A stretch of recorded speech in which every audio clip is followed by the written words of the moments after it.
I want to introduce you to the Edison robot. This is a codable robot. You can code it a couple of different ways. We're gonna look at the barcode way today, but I wanted to just show you a little bit about the robot. So you've got 3 buttons here on the top. You've got a circle at the bottom. You've got one that looks a little bit like a square in the middle, and you have a triangle at the top. The one on the bottom is for recording, and we're going to use this one today a lot because we're going to record the barcodes. And then the one in the middle is when you want to stop the robot after you've told it to go. And this right here is the play button or the go button. After you put a code into it, no matter how you put the code in, that's the way we get it to start, and that's the way we get it to stop. Alright, so also right here is the sound sensor. It can sense sound. It also can sense light. So if we were to look up in here, these right here, you can't really see it very well, but you can see a little bit. They're just light sensors. And then you've got here on the front, you've got some more light sensors here. And they're just LED sensors, infrared. Those are a little bit infrared right there. Same thing, all light sensors they can sense light, which will come in handy pretty soon. Now if you turn it over, you've got 2 very important things, especially for what we're going to do today. Well, the power button is right here. Turn that on. That's the power button. And then you see these dots right here, and those are the line sensors. So the line tracking sensors. So when we do line tracking today, this is where the sensor is. So it works a little bit differently. You'll also notice that there are 2 little holes right there. Those are for the EDCOM cable, and that's for when we use the computer to create the code, and that's how it's going to do it. And it's really cool how it works. It actually uses sound, and we'll talk about that at another time. So that's what the Edison looks like. It does have 2 wheels, and then it has just a little stabilizer. Just keeps it from scratching the table or the floor, wherever you're at. So this is what we're going to look at today. Alright, so I've turned Mr. Edison on here, and you can see his lights are flashing. Maybe you can see it, maybe you can't. But the first thing we're going to do for a barcode is we're going to calibrate. And the reason why we're going to calibrate it is just so the robot can see how dark the ink is and how bright the white is and all that good stuff. It's just to calibrate the sensors.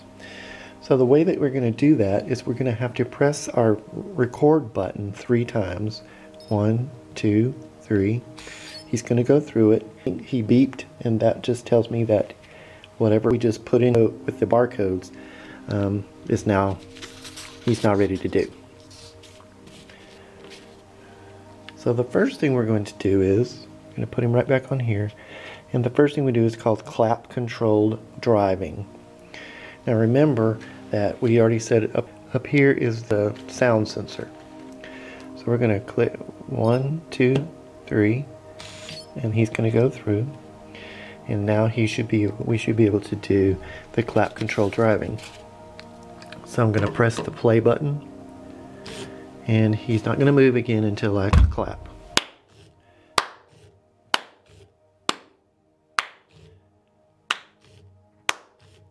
And he's only going to move when I clap.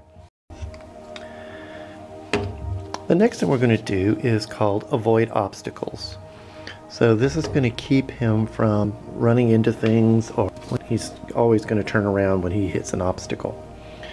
So we're just going to place him on the thing. 3.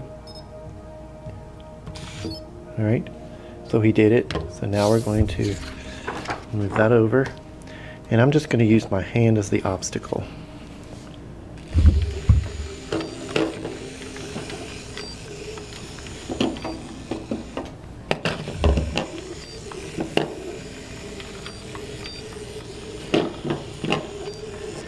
And he's not really hitting my hand. I think he did one time, but he's avoiding that obstacle. He's using these light sensors to do that. Alright, the next one is really kind of cool. Not that the other things weren't. This is called Follow the Torch. Now these things are made in Australia, and so of course a torch in Australia is what we call a flashlight. So remember we said that we had a light sensor with the infrared and all that.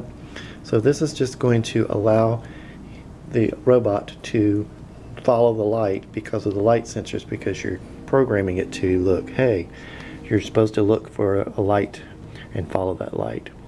So again, on the record button, that's circle 1, 2, 3. All right, so let's see how he does this. So I'm just going to turn the light on, and I'm going to press that play button, and he's just going to follow the light. He's not going to go anywhere except where the light tells him to go.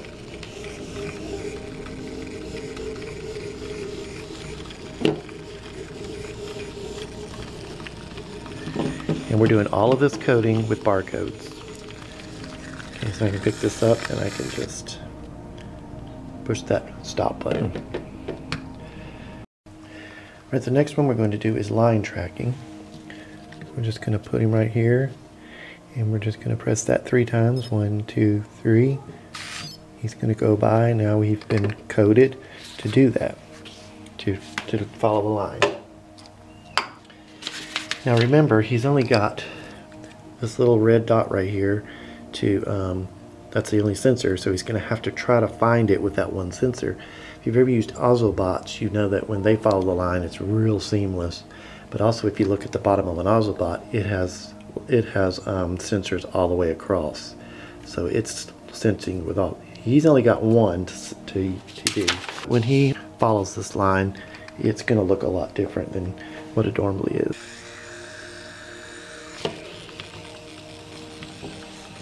See, he goes back and forth, back and forth, back and forth. Not because he's nervous, but because he's only got that one sensor that he's using to follow the line. And he's following the outside of the line. Instead of like going back and forth, he's still trying to find the line. So we can stop that. Let's move on to the next one.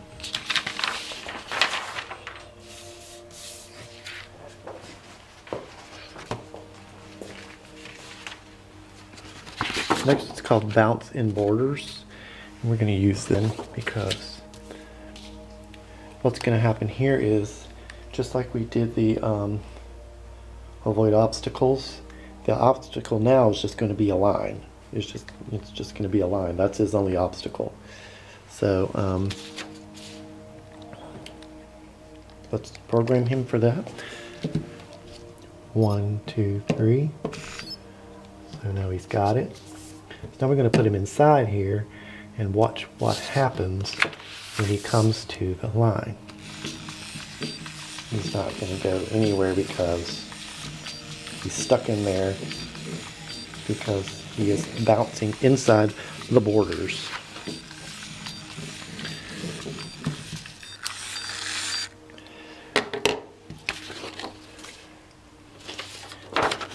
The last one we're going to do today is called sumo wrestling, and of course, since you've heard sumo wrestle, then you'll know that this is one of the favorites of the students. I mean, they can get really excited about this. Now I'm going to need 2 Edisons, so I'm going to go ahead and turn this one on, and I'm going to have to program both of them, because if I don't, they won't know that they're supposed to be wrestling each other.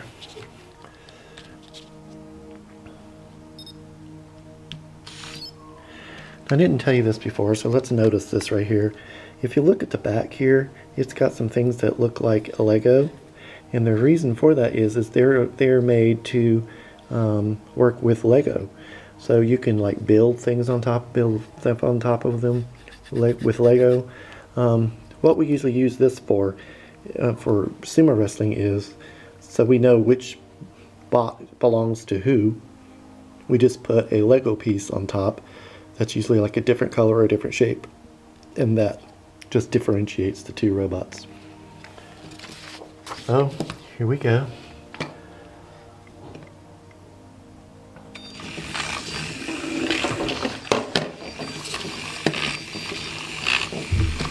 Sometimes you have to give it a little bit of a nod. If you notice, it's doing the same thing as like bouncing on borders. And now it looks like they're trying to push each other out. They're really not, but I guess that one has won. Let's stop these. Now, that almost fell down, and the only reason why I grabbed it is not because if it hits the floor, it's done for. It's actually not done for. These things are like really rugged, and it takes a lot. I don't know what it would take to mess them up, because I never want to try because they're expensive. But according to the Edison people, you can run this over with a car, and like the tire, and it won't break. It won't break. It's really and it's pretty sturdy. So it's a good thing that we saw that. So that is the Edison, and that is the barcode coding.